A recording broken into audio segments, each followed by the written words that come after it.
Okay. Oh, you son of a. We're streaming. It says it's streaming. Okay. Yeah. It's streaming. So should I finish cussing? As we're kicked off. I know. I bet you are not the first person today who has cussed at the internet. So I think you're probably in good company. No, I bet there's lots and lots and lots of internet cussing that happens. So anyway, welcome to the show, everybody watching out there. We're happy you're here. This is Explore Your Faith Live with Social Thread and your host, Rob and Rob. and special guest star, Amy. Special guest star, not Rob. No, Amy, you are unique and special and awesome. So I think you're a co-host. So okay. Yeah, awesome. I think you graduated from special guest star. Yeah, now that this is your third time up. here. I like it. Yeah. I like it. So hey, we're gonna kick off this week, and if you're watching for the first time, Explore Your Faith Live is an opportunity for us to just kind of model what and give you an idea of what we do in our Explore Your Faith meetups on Tuesday and Thursday nights, where you can come and you can have a discussion about faith, about spirituality, about life, about wellness, about mental health. You name it, we talk about it. And obviously those aren't streamed live. Those are cool little confidential spaces for you to come and be yourself. But if you can't make those or you just want to check it out, here we are to talk amongst ourselves on Facebook with you every Wednesday night. So we're going to jump into it, and we start off every Explore Your Faith meetup and live stream with a little icebreaker question. And this week's question is, it's a would you rather. And I know Robert's a huge fan of would you rathers. And would you rather lose all of your money or all of your pictures? I actually thought this one would be a little more controversial, but everybody picks the same one. The pictures. Yeah. Yeah. The pictures. Yeah. The pictures. We're all I can't stop laughing. I don't know why. But it's great. Like, the honesty is so good, and people don't even try to be like, nobody's been like, oh, your pictures, those are memories, like, you have them, but you have them in, what's money? It's just money. Everyone's like, no, I need my money. I was already there. For those pictures. So what if it was like lose half your money or all of your pictures? No, that's not the question. Still? Okay. I even think that the question, would you rather lose $20 or all of your pictures? What now? I guess I would qualify it. I'll cheat, and I would say it depends on what life stage I'm at. Like, if I'm younger and I don't have a lot of money, and I'm sort of open to, I don't have a family, I don't have kids to take care of and whatever. But then you're not gonna have any pictures either. Why not? Because I don't have any money to take pictures with. Because you don't have any kids to take pictures of. Like, that's what all the pictures are. But then I would go on a crazy, backpacking adventure where I didn't need any money, and it was just like me and a camera and a blog or something. Yeah. Isn't that what every 23-year-old wants to do? Yes. Yeah, there you go. Or be a TikTok influencer. Mm-hmm. Anyway, did everyone answer? Did we all agree we'd rather lose our money? Our pictures? Pictures. Yeah. All right, bye-bye pictures. Oh, the other thing I pointed out to somebody the other day was the pictures one was kind of easy for me because recently, with all this extra time we have at home and not having to drive places and whatever, I went through my old high school and college pictures, trying to be like, oh, I got to find these pictures because they're so awesome and they're these great memories, and I'll make this scrapbook, finally, and it could be like this little history of my life. Well, I was a terrible picture taker and clearly had terrible cameras before, phones. And so they're all like dark and fuzzy and blurry and like really bad angles of people. And I'm like, oh no, this was a terrible idea. So another vote for keep your money. Yes. Yeah. All right. Hey, let's jump into our first serious topic. This one's called bad habits. The central force for eliminating bad habits is friction. If we can make bad habits more inconvenient, then inertia can carry us in the direction we virtue without ever requiring us to be strong. A scientist states that the ways in which increased friction has produced a decline in smoking, laws that ban it in restaurants, bars, airplanes, trains, taxes that have helped triple the price of cigarettes in the past 20 years, the purge of cigarettes from vending machines, and of tobacco ads from TV and the radio. So that's a scientific example of how inertia helped us cut down on smoking rates in the US, essentially put in kind of these little drags or these barriers that just make it that much more inconvenient to smoke. And this was quoted from an article in the New Yorker. So what would you guys define as a bad habit, and what bad habits are you willing to share about that you would like to break? Or maybe not. Maybe you don't want to break a bad habit.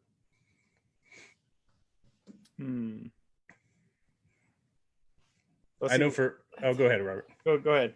I was going to say, mine is probably just general, not like exercising enough, but really it's chips, just bags of chips. You put a bag of chips within a mile of the Reinders household, and I'm going to find that bag of chips, and I'm going to eat that bag of chips, and it's going to be delicious, and I'm going to feel terrible afterwards. Yeah. And I can't break it. Yeah. I mean, that's so true about, I think it is true. The more difficult you make it, I have a total sweet tooth, and like peanut butter, to your chips point, is like my Achilles heel, and like the spoon in the peanut butter jar. And we've got kids who do not have peanut butter allergies. That is a staple in our house. So I can't like get rid of it. But last night even, I was like, oh my gosh, I totally need a dessert. Like I was out driving and I was like, I need a dessert. But I went plant-based a few months ago, and so pretty much vegan. And I couldn't figure out how to get a drive-through vegan dessert. Like I was just like, I don't know what to do. And so I went home and sulked, but I didn't have a dessert. Because it was so difficult, because otherwise I would have gone through Wendy's and gotten a Frosty or what, like, and I had my dog in the car, so it had to be a drive-through option. And so I do think like the more inconvenient it is, the easier it is to like get through or to break it or whatever. But my sweet tooth it's a tough one. Yeah. It's how like fast food used to be a real big issue for me. And when we lived in Central Phoenix, and it was real easy to get, I ate way too much fast food. And now it's just enough out of the way here where we live in Tucson that I'm like, I'm craving that, but I don't want to get in the car and drive all the way there and drive back and deal with all that. Yeah. So I think the article's right on. Yeah. What about you, Robert? What's your bad habit? For me, my bad habit is anytime I'm finished with an activity, I go get a Dr. Pepper at like a QT or something, but a bottled one, so it's got to be a bottled one. And and so that's not good, because I feel terrible after after having that. And so what I decided to do was to get one of those, to switch over to what are those called, Topo Chicos or Toco Chico. Yeah. Nailed it. The little bottled water.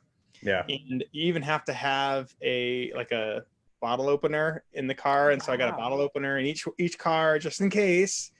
And eventually I was like, okay, I don't need to stop anymore. Yeah. You're like, you know what? Now this is all just too much work. Yeah. It's like friction. And so now I'm now like, I think 4 weeks now without a Dr. Pepper, without soda. So nice. That's great.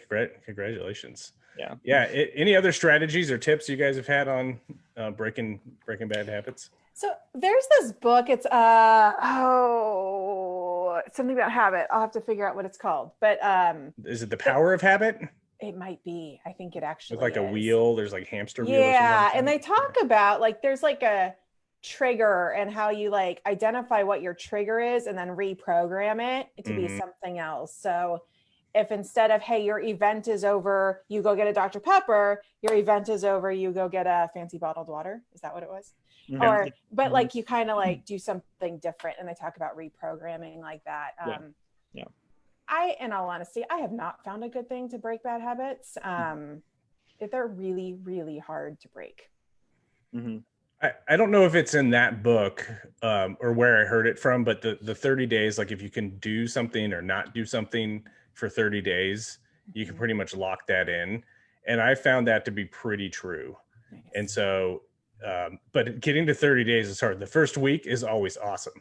Mm-hmm. You're like, oh yeah, this is kind of hard, but I'm doing it. The second week is like where you really got to push through, and if too many things come along to tempt you, then like one of mine was going to the gym. Like actually right before COVID, I had made it like 21 days in a row or something to the gym, and I was getting to 30, and then it was done. And I could have said, oh, let's just finish out these 9 days doing some burpees at home. Yeah, it didn't happen. but it's worked before, both diet and exercise. And then with family finances, we switched to a system a few years ago, and just like pushed through to do it for a month, and then it stuck. So that would be my tip. Just try to, at all costs, do it for 30 days and give yourself some forgiveness. Like you screw up one day, like fine, mulligan, back on the horse tomorrow. Yeah. Cool. A little while ago, I read a book called Get Out of Your Head and Get Into Your Life. Ooh. And it's all about experiential avoidance, which we all do as humans. Like we want to avoid pain as much as possible. Yes. And so the experiential avoidance often results in bad habits. So you develop a bad habit or some kind of coping mechanism where you don't want to feel the pain. And, that can range from, too much to drink, drugs, or streaming movies, or, eating too much chocolate. There's all these, there's like this huge thing where, we as humans do that. And I realized that, I just, when I'm developing a bad habit, I go, okay, so what am I avoiding? What am I not wanting to deal with? And then go, okay, so instead of, streaming Amazon or whatever, I'm going to write down in my journal, okay, these are the things that I'm dealing with. These are the things that I have to not avoid. I do not avoid feeling these things. So yeah. Oh, I love that. I love that so much. Ask yourself, what am I trying to avoid by binging on whatever. Yeah. That's awesome. Hey, this is good. I think we could start another podcast on like good habits or something. Totally. I don't know. But we digress. Hey, let's move on. Let's get serious now. This one's called I Did Not Die, I Did Not Go to Heaven. The book, The Boy Who Came Back from Heaven, tells the saga of Alex's improbable survival from a car accident. But it wasn't the medical miracle that launched the story to fame. In the book, Alex claimed he had spent time in heaven after the accident, and he continued to be visited by angels and demons after he emerged from his coma 2 months later. He wrote that he traveled through a bright tunnel, was greeted by five angels, and then met Jesus, who told him he would survive. The cover of The Boy Who Came Back from Heaven calls the book a true story, but the boy himself now says it was not true at all. Alex sent a letter to a conservative Christian blog dramatically renouncing the book, saying, I did not die. I did not go to heaven. I said I went to heaven because I thought it would get me attention.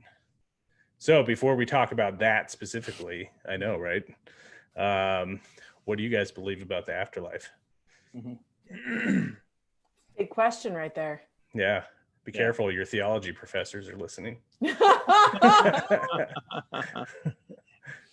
I believe that as an afterlife, that all will be restored into something new. So that's what I believe. That we will have a new heaven and new earth. But that's all I know. Yeah, I think to piggyback on that one, for me, it's I don't know. And I think anybody who claims to know exactly, hey, it's going to look like this, there's going to be yogurt shops on every corner. That's a good place reference. I have a good place reference too. So oh, go excellent. continue Yours on is going to be that. better. Continue on that. It's whatever. But if I believe God is a God of love, God is a God of justice, and there is such a thing as restorative justice. There's a lot of injustice going on right now in the world. And folks, sometimes those wrongs don't get righted while people are here on earth, or it takes a long time. And I don't believe that death has the final word there, and that in some way, somehow, that is beyond my comprehension, that is all reconciled. And, as Robert said, we might call that a new heaven, a new earth in Christian terminology. But that ultimately there is a place where that injustice gets reconciled. And we are actually, kind of, I don't know what I want to say, like, is it white clouds and all that stuff? I don't know what it is, but in some way that I can't understand, there is a restoration of goodness, of justice, of wrongs being righted. Yes. I wouldn't say I have any beliefs about death or what happens after. I have wonderings, and I'd say the two kind of themes that I end up spending the most time wondering about are understandings of time, and I think it's the second law of thermodynamics. So I think it's the second. I should. You can tell me whatever it is, and I'll believe you. Yeah. So, like, on one, I think so. My view of the world is things happen in cycles, and so the idea of there being an end does not. That's not how I understand the world. So I don't see that there is a point where everything is done or finalized or the end. I think it's constantly going. So actually, I really love the kind of idea is around reincarnation, or how things that were come back into being in some other forms. And so I like those concepts. And so, like, in the good place, they have this, I don't want to ruin it, but they kind of address ruin that. Do it. Rip off the Band-Aid. Like, spoiler. Like, yeah. they go through a thing where they're kind of they discover this heaven that's all kind of perfect, and it's like blah, because it's like there is nothing more. Like, and just the way they address it, I really like it. So I spent a lot of time thinking about time, and does time end or does time continue, and what does that look like? And then also, I think it's the second law of thermodynamics. Like, nothing ever goes away. Like, everything is always conserved. And I realize that's with matter. And if you're talking about spirit, it's a little bit different. But I don't think things go away. I think they continue to exist in some transformed shape. So I'm hopeful about the future, and I spend a lot of time. I don't think time ends, or that there is an end. I think there it is a constant journey or cycle that will never will never reach an end. Nice. But by the way, we have a comment from a watcher, a listener, a stalker. I don't know. Says Jeremy Baramy says hello. That is a good place reference for. Well done. Yes. Well done. Yes. Bravo, sir. Bravo. Yeah. You can go on later and see who commented there. Won't be a surprise. Anyway. So now to the article. So now that we know where we are on afterlife, which, by the way, like, if you're looking for a definitive answer, apparently the three of us are not the ones to talk to. Yeah. This is why I don't preach on Sunday mornings. And back to the article about the kid who said, hey, I died, went to heaven, wrote a book, made a lot of money. Oh, turns out my parents kind of pressured me into it. and I wanted the attention. Have you guys ever had a religious or philosophical belief where you incentivized it by so much, or did you believe in it so strongly that you felt maybe in a conversation, an argument, or someone called you out on it, and you felt compelled, you sort of had to lie about it? So like the heaven one, like heaven doesn't exist. Yeah, it does. I went there. I was there yesterday. Come on. No, I don't think I've ever had to lie about it. No. I think that there were times when, there were conversations, maybe doctrinal conversations, where I didn't agree with the table, the people at the table. So I didn't say anything. There you go. The whole time, like, well, I don't agree with you guys whatsoever. but yeah, and that's probably just me wanting everyone to get along. Right. So yeah, but no, I've not lied or tried to, yeah. And this is an extreme, this example is a pretty extreme example of swindling people out of, dollars based on their beliefs. But yeah. But I think, like, for me, I keep trying to think about like a specific example, but there were definitely times when I was more interested in like being right about my position about things on theology or politics or whatever, which isn't as important to me these days, although sometimes, mix it up on Twitter or something. Why not? If I'm feeling saucy. But where I've definitely like, laid down an expert said this about that, which totally backs me up. And then in my head being like, oh my God, I hope I can Google later and find an expert that actually said that. Yeah. you're like in the heat of the moment, and you just really want to win that argument. And you might say things like, I'm really just taking a chance here. And then later on realizing like, I really shouldn't have said that. Yeah. I think where maybe struggle's not there.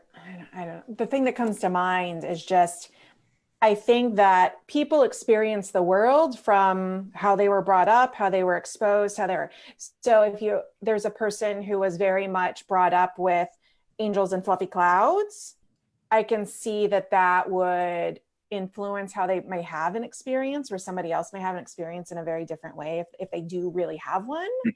And so I guess I really try to stay, I guess I feel like just sad that I want to be open-minded for people who have all kinds of different experiences. And I think it's just sad that if people are like actually making them up, like intentionally making them up, because I think it does a disservice to like everybody. It's like, I don't know, it just makes me sad. Yeah.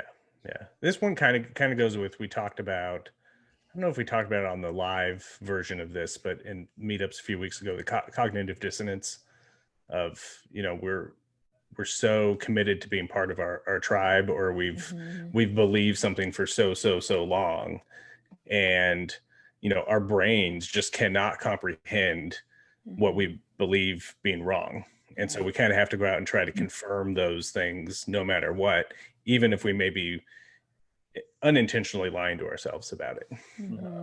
And just looking for confirmation when it's not really there. So fascinating stuff. Well, we got a few minutes left. Let's talk about resiliency. This is from an article called "What Makes Some People More Resilient Than Others," the New York Times. How we navigate a crisis or traumatic event, and the coronavirus is certainly one of those, depends in large part on how resilient we are. Resilience is the ability to recover from difficult experiences and setbacks, to adapt, move forward, and sometimes even experience growth. Do you guys consider yourselves resilient people? For sure. Yeah, for sure. Definitely consider myself resilient. And I think that what helps me with my resiliency is that knowing that and recognizing, hey, when I'm in a fragile place, and that's okay. That's okay. That's part of being resilient. Is to not, not embrace that, not hide, but to know, hey, I'm fragile right now, and that's okay. Yeah. Okay. Mm-hmm. That's awesome. I don't know. I like to think, I think most people probably want to think that they're resilient. I can't think of a time where I have faced something that's been either completely destroyed me, or I feel like I was destroyed and came back. Like I mean, I feel like I have had, like, I don't know if I've had enough difficult situations or things that I have perceived as difficult to really know. So I like to think I'm resilient. I don't actually know. I don't know. Mm-hmm. Well, let us know if you ever break. So yeah, yeah, you'll be the first one I call. Okay, thanks.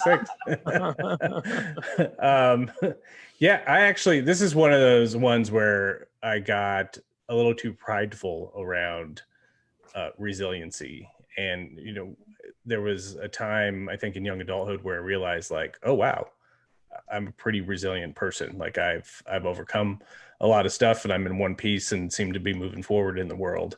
And I leaned on that. I flew a little too close to the sun on that, if you will. And when I got to a point in my life where, I was pushed enough, but I didn't realize it, and just said, no, but I'm a resilient person. I can't get depressed. I can't get burned out. I can't get back up, or I can't not get back up after being knocked down. I don't even get knocked down. What is this? What's happening here? And that was a hard lesson. Realizing I had been actually flat on my back for quite a while. The resiliency shield had fallen a long time ago. But the cool thing was getting back up from that and having some really amazing people in my life, and working with them to go back and then be like, okay, well, what was it about those coping skills and that resiliency that, was natural to you?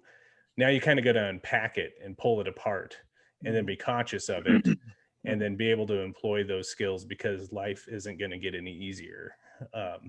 And now you are not an invincible human. I've been thinking about it, just going around. There have been so many trees uprooted with all the storms around where we live, or where I live. And I've been thinking about that. And I read an article recently too, just talking about, like, trees and can they withstand the storms, or do they get uprooted or whatnot? And you find the flexible ones, or the Dalai Lama had something about, like, bamboo that, like, moves versus the more rigid trees are the ones that don't make it, or they have shallow roots or whatnot. And I think that there's some metaphors in there for how flexibility, or not being as rigid, allows you to withstand more. That was a good segue into the last question before we sign off here. Is about how does your faith inform how you see resiliency? And I think from a Christian perspective, I think immediately of Good Friday and Easter, but then everything that came after Easter, of like, oh hey, we overcame, or like, death has been overcome. This is awesome. Woohoo, we made it. We fought through the trials. And then it was like, oh no, okay, we need to remember that, because things are about to get really bad. and I think that goes perfectly with that. There's ups and downs in life, and we're not bulletproof, and we have to set our hope on something, Yeah, for sure. Cool. I feel like I talk too much. You guys are just really interesting. You're such good listeners. Yeah, I don't have a chance. So you're such good listeners. All right, friends. Before we check out here, any closing thoughts on any of our topics tonight? I'll give you guys the last word. All right. Well, we'd love to have you come join us and have this conversation in person every Tuesday and Thursday night at 7 p.m. Pacific. And if you can't make it, Robert's going to tell you right now about some other ways you can support Social Thread and keep up with what we're doing. That's right. If you are watching this right now and say, I would love to have these kind of conversations in a confidential environment, then please go to socialthread.org and click the Get Involved button. And we do this very thing over Zoom for right now. And if you want to get involved in another way, we are a nonprofit, so you can support us that way also too. Go to socialthread.org/support and make your tax-deductible donation there. All right, guys. Thanks for joining, and we'll be back next week. And everybody out there, have a good night. All right. Bye. See ya. Thanks, team. Bye.